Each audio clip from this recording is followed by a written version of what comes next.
Hello students, हम लोग कर रहे थे Helmholtz equation in circular cylindrical coordinates, है ना। ये अपना चल रहा है। तो अपन इसमें क्या क्या कर लिया, सॉल्यूशन निकाल लिया था अपन ने इसमें कंप्लीट। ठीक है, सॉल्यूशन क्या आया था? हाँ, ये सॉल्यूशन आ गया था अपना साई, है ना। हमने आर रो भी निकाल लिया था, फाई भी निकाल लिया था, जेड भी निकाल लिया था। ठीक है, और इस पर अपन एक कंडीशन भी लगा चुके थे, है ना। बेसल और न्यूमान फंक्शन के लिए हमने कहा था कि रो बराबर 0 है। ठीक है, तो वो हमने लगा दिया था इसके ऊपर, और साई मेरे पास ऐसे आया था इक्वेशन 10 की फॉर्म में। समझ में आ गई, क्योंकि न्यूमान फंक्शन इनफाइनाइट हो रहा था तो उसके कोफिशिएंट को 0 करना पड़ेगा, तो ये हमने 0 कर दिया था, और उसके बाद ये हमारे पास बचा था। समझ में आ गई। इसमें हमें एक सिमेट्री और लगानी पड़ेगी, वो है एजीमुथल सिमेट्री। कौन सी सिमेट्री है?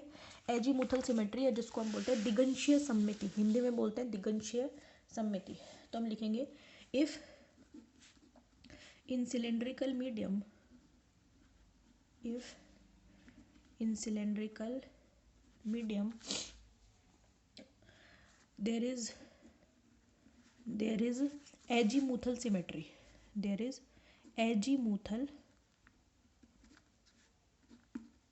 symmetry, ये हिंदी में बोलते हैं जिसको हम दिगंशीय सममिति,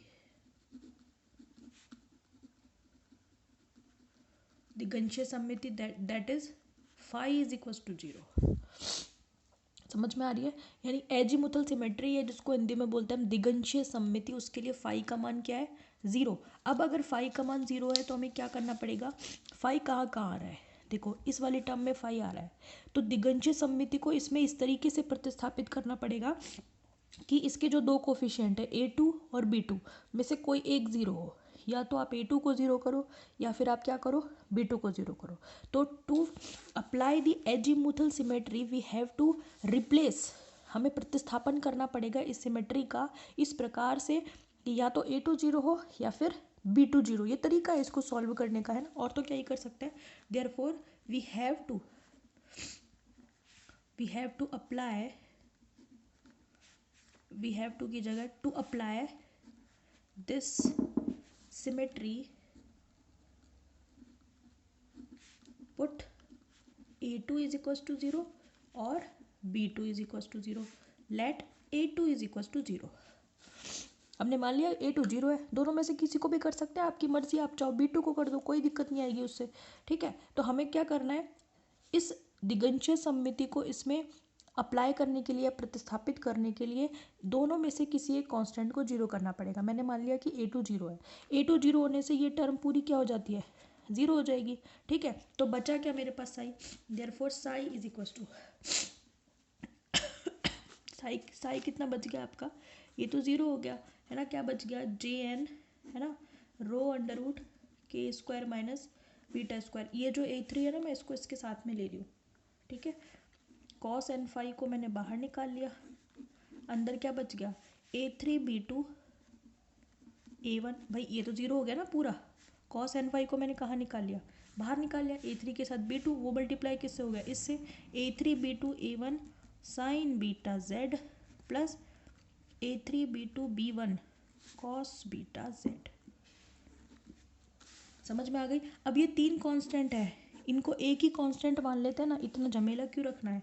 तो हमने ले लिया psi is equal to jn rho under root k square minus beta square cos n phi. इसकी जगह पर हम क्या लिख सकते हैं? c लिख लो, c साइन बीटा z, और इसकी जगह पर क्या लिख सकते हैं? d cos B. अब देखो हमारा सोल्यूशन कितना हल्का हो गया पहले के का। अब देखो, पहले ये आ रहा था पूरा सोल्यूशन, जिसमें हमने ये z को सॉल्व किया था, ये फाई वाले को सॉल्व किया था, और ये रो वाले को सॉल्व करके आया था। ठीक है, फिर हमने उसमें ये वाली कंडीशन लगाई, क्योंकि इससे न्यूमान फंक्शन इनफाइनाइट हो रहा था, तो हमने b3 को 0 के इक्वल कर दिया। समझ में आ गई बात। b3 को 0 करते क्या हो गया था? ये बचा था, इसमें हमने दिगंशीय सममिति प्रतिस्थापित कर दी, जिससे या तो a2 0 या b2 0। हमने a2 को 0 कर दिया था। ठीक है, a2 को 0 करने से क्या हुआ?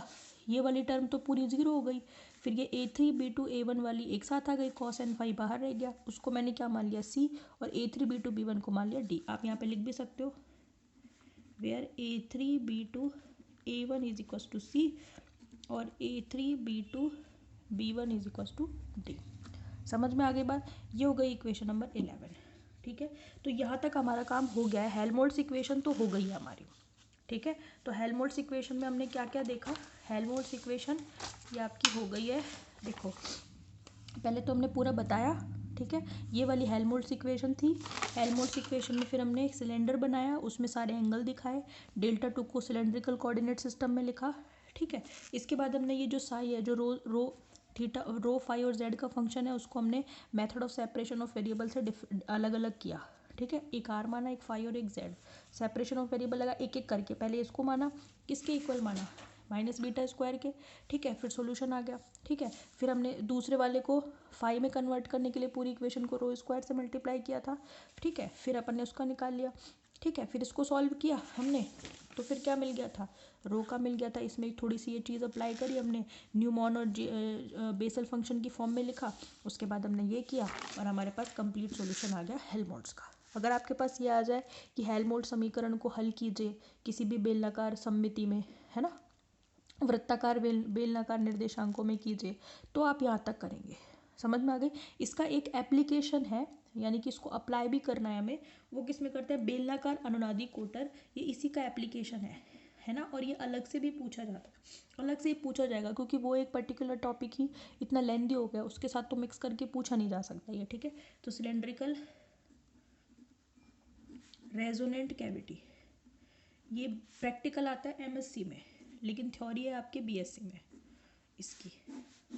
सिलेंड्रिकल रेजोनेंट कैविटी या बेलनाकार अनुनादी कोटर, कोटर छोटा सा छेद, कोई जगह, ठीक है। आप कहते हो ना कि दांतों में कैविटी हो गई है, कैविटी मतलब कोई होल हो जाना, उसको हम कहते हैं कैविटी। समझ में आ गई। अब समझो बेलनाकार अनुनादी कोटर क्या होता है। बेलनाकार अनुनादी कोटर जो होता है ना, वो बेसिकली ऐसे सिलेंड्रिकल फॉर्म में ही होता है, ठीक है। इस रेजोनेंट कैविटी का प्रैक्टिकल आता है माइक्रोवेव फिजिक्स में, ठीक है।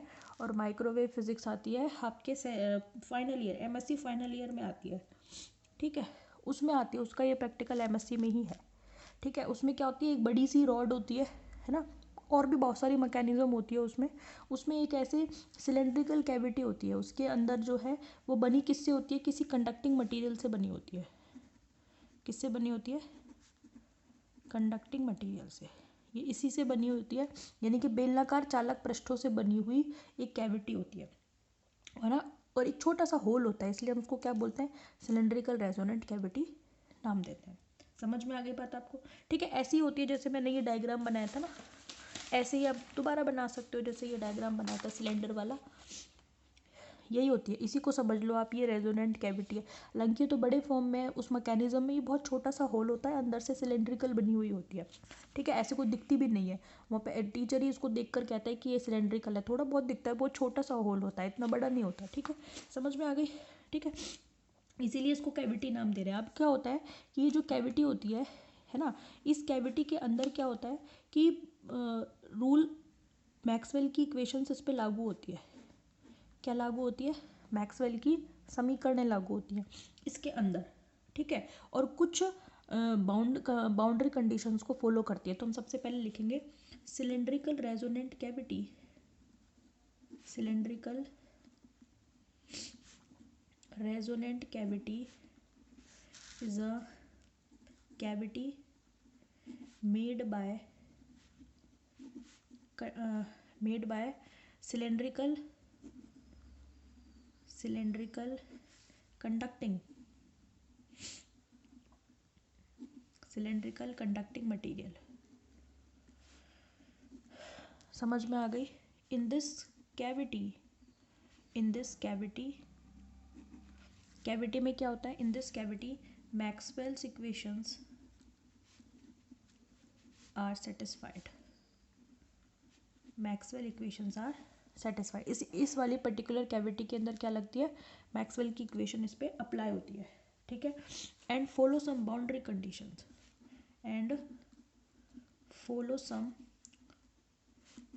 कंडीशंस, और कुछ परिसीमा प्रतिबंधों को संतुष्ट करती है। बाउंड्री कंडीशंस, क्या कंडीशन है कि at z is equal to 0 and z is equal to d, है ना। इन पर तो क्या होता है कि स्पर्शीय घटक 0 होते हैं, at z is equal to 0 and z is equal to d। Tangential components मैं बताऊंगी अभी, टेंजेंशियल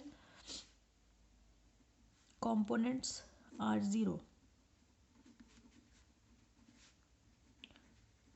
है ना। टेंजेंशियल कंपोनेंट मतलब पता है क्या क्या जीरो होगा, ई रो और ई फाई, इनकी वैल्यू जीरो। अभी रुक जाओ बताऊंगी। एट दूसरी क्या होती है, at rho is equals to a, क्या क्या जीरो होती है, ई फाई और ई जेड जीरो होती है। समझ में आ गई भाई। सिलेंड्रिकल में मेरे पास तीन कोऑर्डिनेट है, क्या क्या है, रो फाई और जेड। तो जब जेड की वैल्यू या तो जीरो होगी या आपकी डी होगी, उस केस में इन दोनों पर जो इलेक्ट्रिक फील्ड होंगे ना वो जीरो होंगे। समझ में आ गई। और जब रो बराबर ए होगा, रो बराबर क्या होगा, ए होगा, सॉरी, है ना, रो बराबर ए होगा, है ना, रेडियस आपकी ए के इक्वल होगी, तो उस केस में बाकी दोनों पर इलेक्ट्रिक फील्ड जीरो होगा। ये आपको समझना है, ठीक है। तो दो चीज़ें हैं, एक तो ये तो जेड बराबर जीरो पॉइंट है, ये यहाँ पर जेड बराबर डी पॉइंट है। तो इस जेड बराबर जीरो एक पृष्ठ, एक सर्कुलर पृष्ठ, और ये जेड बराबर डी दूसरी सर्कुलर पृष्ठ, इन दोनों सर्कुलर सरफेसेस पर इलेक्ट्रिक फील्ड ई रो और ई फाई जीरो होंगे, जो कि टेंजेंशियल या स्पर्शीय घटक है। क्या बोलेंगे, स्पर्शीय घटक शून्य होंगे। तो जेड के अलावा जो दो कंपोनेंट पर इलेक्ट्रिक फील्ड बचेगा वो जीरो होगा, ठीक है। दूसरी कंडीशन, रो बराबर ए पर, ठीक है। रो बराबर ए का क्या मतलब है, यानी कि जब आपकी रेडियस किसके इक्वल है, ए के इक्वल है, ठीक है। तो यहाँ पर मतलब इस वाली सरफेस पर, पहले दो सर्कुलर सरफेस की बात हो गई, ठीक है, तब तो ई रो और ई फाई जीरो था। लेकिन जब आप सिलेंड्रिकल सरफेस पर हो, रो बराबर ए पर, तो क्या होगा, ई फाई और ई जेड, रो को छोड़कर बाकी दोनों पर इलेक्ट्रिक फील्ड क्या होगा, जीरो। ये कंडीशन आपको याद रखनी है, बाउंड्री कंडीशन, इनको अपन अप्लाई भी करेंगे आगे जा करके। समझ में आ गई। तो सिलेंड्रिकल रेजोनेंट कैविटी एक तरीके से बेलनाकार पृष्ठों से घिरी हुई एक कैविटी होती है, जो कि चालक पृष्ठों से बनी हुई होती है, ठीक है। इसमें मैक्सवेल की सभी समीकरणें सेटिस्फाई यानी कि संतुष्ट होती हैं, और कुछ बाउंड्री कंडीशंस को फॉलो करती है। और वो कौन सी बाउंड्री कंडीशंस हैं, ये समझ में आ गई बात आपको। मैक्सवेल समीकरणें क्या है, जो कैविटी के अंदर लगेंगी, बाय मैक्सवेल्स इक्वेशन पढ़ी हुई होंगी, और आप पढ़ते, अगर आप लास्ट ईयर इलेक्ट्रोमैग्नेटिक पढ़ते तो वहाँ पे ये इक्वेशंस आती है, ठीक है। पहली और दूसरी इक्वेशन ये है, आयोटा ओमेगा ई, समझ में आ गई। म्यू क्या है, चुंबकनशीलता, म्यू क्या है, चुंबकनशीलता, यह इंग्लिश में बोलते हैं मैग्नेटिक परमिएबिलिटी। समझ में आ गई, क्या है, चुंबकनशीलता। एप्सिलॉन क्या है, एप्सिलॉन है विद्युतशीलता। ये है चुंबकनशीलता और यह है विद्युतशीलता, जिसको हम बोलते हैं इलेक्ट्रिक परमिटिविटी, इलेक्ट्रिक परमिटिविटी। समझ में आ गई।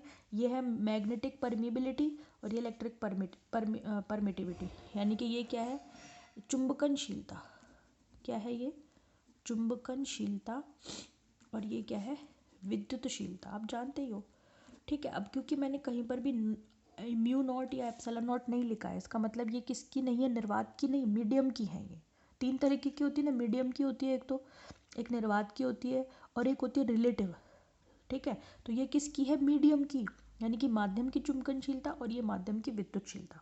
समझ में आ गई बात आपको। मैग्नेटिक परमिबिलिटी और इलेक्ट्रिकल परमिटिविटी, ये ध्यान रखना आप, ठीक है। अब देखो यहाँ से क्या करेंगे अपन, सबसे पहले एक एक करके सॉल्व करेंगे। पहले अपन डेल क्रॉस ई को सॉल्व करेंगे, मतलब कहने का ये है, हम ई फाई और ई जेड निकालेंगे, ई रो और ई फाई निकालेंगे। समझ में आ गई, एक एक करके निकालेंगे चीज़ें और फिर इन कंडीशंस को अप्लाई करेंगे। समझ में आ गई। तो आप ट्राई करना, निकालना डेल क्रॉस ई की वैल्यू कितनी आएगी। डेल क्रॉस ई, अच्छा सिलेंड्रिकल कोऑर्डिनेट सिस्टम में ही सॉल्व करना है हमको, ये भी ध्यान रखना, ठीक है। सिलेंड्रिकल कोऑर्डिनेट सिस्टम में कर्ल क्या होता है, ये आपको फर्स्ट चैप्टर फर्स्ट यूनिट में खूब अच्छे से समझा चुकी हूँ। हमने जब शुरू किया था तो हमने कार्टेशियन कोऑर्डिनेट सिस्टम तो पहले से ही पढ़ रखा है, हम सिलेंड्रिकल कोऑर्डिनेट सिस्टम पूरा पढ़ चुके हैं, हम स्फेरिकल कोऑर्डिनेट सिस्टम पूरा पढ़ चुके हैं, यानी कि बेलनाकार और गोले निर्देश तंत्र। और उसमें आपको मैं बता चुकी हूँ कि डाइवर्जेंस को सिलेंड्रिकल और स्फेरिकल में कैसे लिखेंगे, है ना, कर्ल को सिलेंड्रिकल और स्फेरिकल में कैसे लिखेंगे, ये सब हमें पहले से पता है। तो इस बारे में यहाँ पर बहस नहीं होगी। अगर आपको समझ में नहीं आ रहा तो आप पिछले उसमें जाओ, जहाँ पे फर्स्ट यूनिट फर्स्ट चैप्टर पढ़ाइए आपको। समझ में आ गई बात आपको। तो डेल क्रॉस ई, ठीक है, कार्टेशियन में नहीं सॉल्व करना हमको, किस में सॉल्व करना है, सिलेंड्रिकल कोऑर्डिनेट सिस्टम में, ये ध्यान रखना, कार्टेशियन में नहीं करना, ठीक है, क्योंकि हम कौन सा सिस्टम पढ़ रहे हैं, सिलेंड्रिकल। तो वहाँ कैसे लिखेंगे, ई रो कैप, है ना, ई rho cap, e phi cap और ई जेड कैप, समझ में आ गई। और इसके साथ हमारे पास आता है रो, अगर आपको ध्यान हो तो, है ना, पर मुझे पता है आप में से एक को भी ध्यान नहीं होगा। Del by del rho, del by del phi, del by del z, ठीक, ई रो, रो ई फाई और ई जेड। अब आपको एक दिन का टाइम देती हूँ मैं आपको, ठीक है, पता करके आना ये कैसे हुआ। आपको याद होगा मैंने आपको शुरू वाले चैप्टर में स्केल गुणक पढ़ाया है, ठीक है, पूरा पढ़ के आना। सिलेंड्रिकल कोऑर्डिनेट सिस्टम में डाइवर्जेंस को कैसे लिखेंगे, कर्ल को कैसे लिखेंगे, बेलनाकार निर्देशांकों में, वहाँ पे हमारे पास x cap, y cap, z cap की जगह e rho cap, e phi cap और ई जेड कैप आएगा, उसके साथ मल्टीप्लाई होता है स्केल फैक्टर। स्केल फैक्टर की वैल्यू निकलवाई थी मैंने, H1 H2 H3 सबकी निकलवाई थी। H1 H3 की वैल्यू 1 आई थी, H2 की वैल्यू रो आई थी, याद होगा आपको। यहाँ पे मल्टीप्लाई करते हैं 1/H1 H2 H3 से, तो H2 की ही वैल्यू है केवल रो, तो यहाँ पे रो आता है। फिर del by del x, del by del y, del by del z की जगह del rho, del phi, del z आएगा, और ये भी आपको आना चाहिए, ठीक है। तो अब इसको करके आना आप, ठीक है, फिर आगे कंटिन्यू करेंगे, ठीक है। Thank you.